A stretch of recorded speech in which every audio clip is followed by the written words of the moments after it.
एक ससुर जी थे और उनकी 3 बहुएं थी। ध्यान से सुनना। एक ससुर जी थे, उनकी 3 बहुएं थी। ससुर जी को लगा कि बुढ़ापा आए उससे पहले तीर्थ करना चाहिए। बुढ़ापा आए उससे पहले तीर्थ करना चाहिए। तो ससुर जी ने तीनों बहुओं को बुलाया और कहा कि हम तीर्थ करने जा रहे हैं, तुम एक काम करो, 5-5 दाने गेहूं के, एक एक मुट्ठी, 5-5 दाने तो नहीं, एक एक मुट्ठी गेहूं के दाने उन बहुओं को दे दिए कि इनको संभाल के रखना, मैं जब आऊंगा तब तुमसे वापस लूंगा।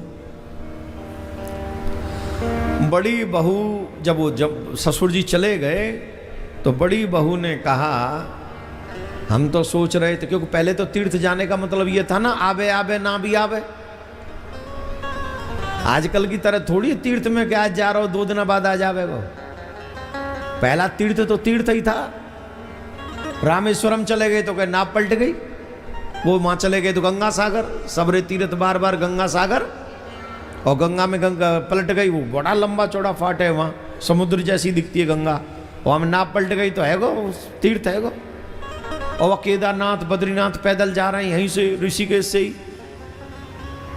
कब पाम खाई में फिसल जाए, कब कौन सा जानवर आए के खा जाए, तो ऐसा तीर्थ था पहले। ऐसे विदा लेके जाते थे जैसे नहीं भी लौटे तो राम राम।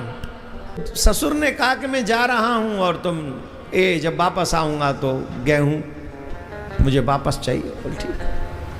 बड़ी बहू को लगा कि हम तो सोच रहे थे जा रहे हैं तो कुछ करके जाएंगे, अब ये बताओ ये गेहूं दे गए, एक मुट्ठी गेहूं में क्या होता है, तुम्हारा वाला फेंक दिया। दूसरी बहू थोड़ी जो बीच वाली थी, उसको लगा कैसे संभाल के रखूं, एक तो कब तक आएंगे पता नहीं, और कहीं खो जाएं तो आके पूछेंगे तो गड़बड़ हो जाएगी। तो उन्होंने पोटली बांधी उसकी, और पोटली बांध के संभाल के रख दी। एक तीसरी बहू थी जो सबसे छोटी थी, उसने दिमाग लड़ाया कि ससुर जी ये गेहूं की पोटली एक मुट्ठी गेहूं दे गए तो साधारण बात तो नहीं होगी, कोई बात तो होगी, और इनको धरे धरे में क्या करूंगे। तो घर के ही बाहर थोड़ा सा खेत था, उसमें उसने डाल दिए। तो डाले एक मुट्ठी, 1 कट्टा भर के गेहूं हो गए। फिर उसने 1 कट्टा पूरा डाल दिया, पूरे 2-4 बोरी हो गए, और वो 2-4 बोरी फिर डाल दी। महाराज गेहूं के धान लग गए, पूरा आनंद हो गया। अब तो 2-3 साल बाद वो ससुर जी लौट के आए तो सबने उनको आदर किया, सत्कार किया, प्रणाम प्रणाम प्रणाम।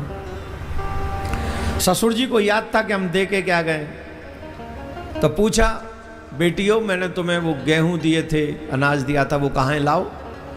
बोले, बड़ी बहू ने कहा, पिताजी हमने तो उसको फेंक दिया, अब क्या वो गेहूं को संभाल के रखते, एक मुट्ठी गेहूं, उसमें क्या होता है।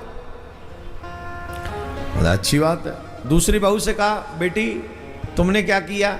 बोले अभी लाई पिताजी, वो गई, वो पोटली ढूंढ ढांड के लाई, बोले ये रहे तुम्हारे गेहूं, ये लो, तेरा तुझको अर्पण। बोले ठीक है। तीसरी से पूछा, बेटी तुमने क्या किया, कहाँ है गेहूं। बोले पिताजी मैं यहां तो नहीं ला सकती वो गेहूं, तुम्हें दिखाने लेके चलूंगी गेहूं कहाँ है। बोले चलो। तो उन्हें एक गोडाउन में लेके गई, कम से कम 1000 बोरियां गेहूं की उस पूरे गोडाउन में लगी हुई।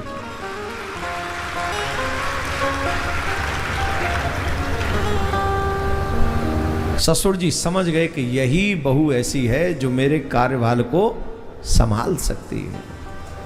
पुत्र 3 प्रकार के होते हैं, पूत, कपूत और सपूत।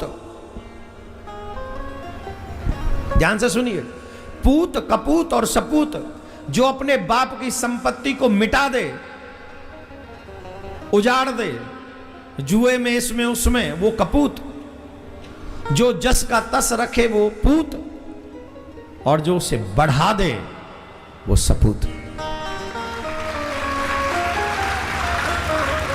यहां पर बैठे हुए नवयुवा हो, चाहे वो बेटियां हों बेटे हों, एक ही निवेदन है, अपने माँ बाप की कमाई हुई संपत्ति को बढ़ाने का प्रयत्न करो। अगर बढ़ा ना सको तो कम से कम मिटा न जाओ। ऐसे मत बनना कि तुम्हारे द्वारा वो मिट जाए, बढ़ाओ उसे। और मिटने के चांस हैं, जो 2 नंबर का कमाते हैं ना वो मिटा सकते हैं। जुआ खेलते हो, जो वो कौन सा शेयर बाजार में लगाते हो, पता नहीं एक ही दिन में लुढ़क गया, इतना लुढ़केगा ही। मैं तो कह रहा हूं पूरा ही लुढ़क जाए। मेहनत की कमाई करो, मेहनत की कमाई तुम्हें कभी गिरने नहीं देगी।